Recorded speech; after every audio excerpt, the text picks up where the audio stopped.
retaining that height of the trunk, retaining the work of the legs. Now pay attention to the breath a little more. Which breath? Two of the prana that we emphasize most, prana vayu and apana vayu. Create a balance between the two. There is an automatic balance. Create a little more than automatic balance. On inhalation, the chest lifts. On exhalation, don't drop that chest. As you inhale, the apana vayu, abdominal energy so-called, goes from the diaphragm downwards towards the sit bone.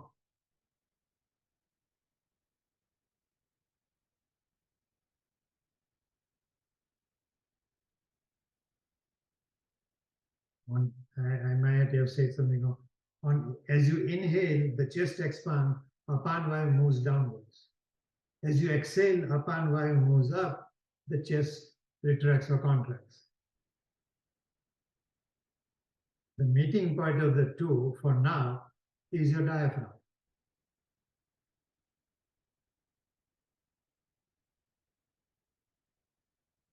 I have stated something that is logically factual, that the meeting point of prana vayu and apana vayu is your diaphragm.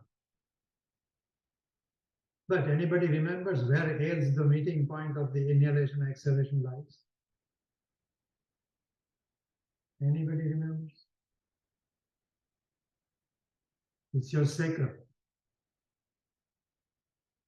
The way you pay attention to the front of the body is different, where the meeting point is the diaphragm. But look, feel your back.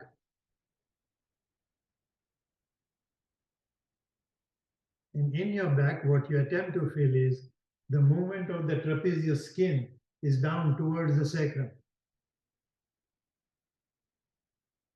On inhalation, the skin moves down, like there's a waterfall behind at the back.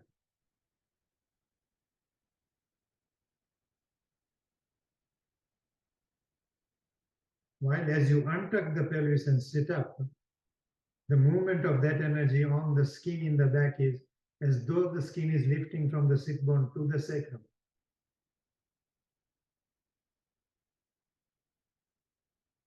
The brain continues to move in on inhalation, out on exhalation.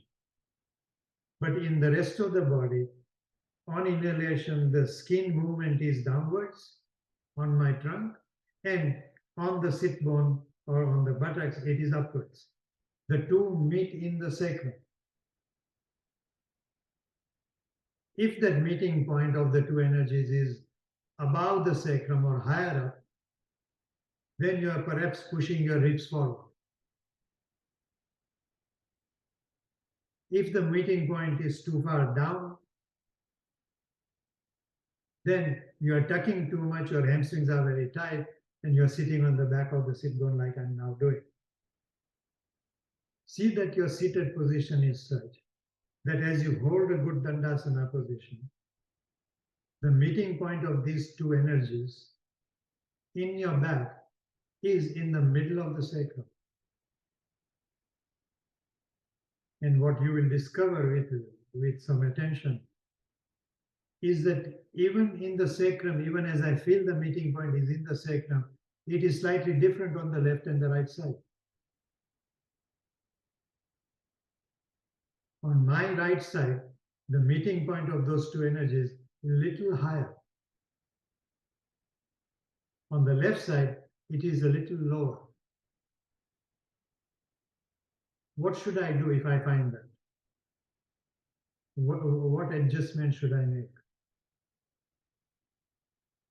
On the side on which it is down, on that left side, I am tucking too much compared to the right.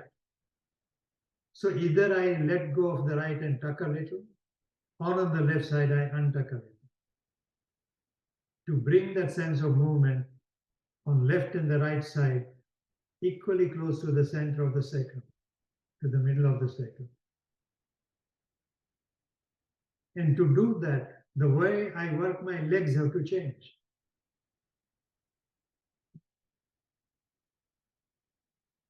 And that kind of connection, when I begin to watch, I find is a dynamic connection. It is not static. It's dynamic connection. which means breath after breath after breath, it will vary.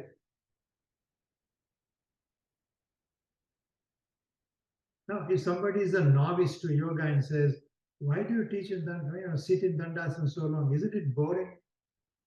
It's boring because you're not watching it. Otherwise, it's a dynamic balance, can never become boring. It changes moment to moment.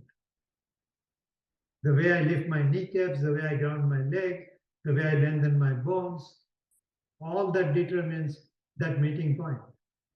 Am I interested in it? And am I looking at it? This is the only question.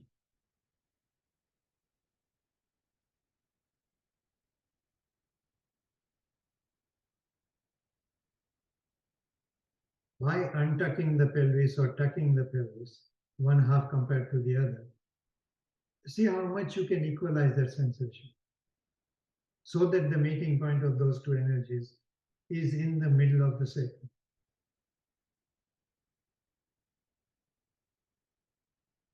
Now, if for somebody it is way down below the sacrum, then that person doesn't need to untuck, doesn't need to tuck at all, has to continue to untuck and untuck and tuck. That untucking action will be restricted by the length of the hamstrings and the quadriceps.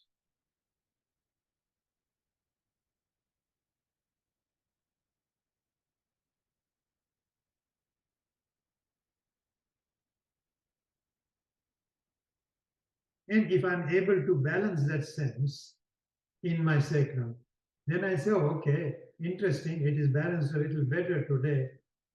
How am I perceiving it with my senses? Particularly my eyes. Are my eyes, even though they cannot physically look at the back, are the sense of sight? Is my sense of sight going there?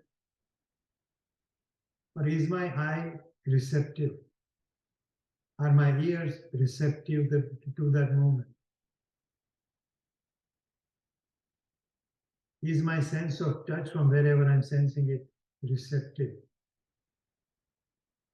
Sense of smell is more difficult to work with, so we don't generally go there in asana practice.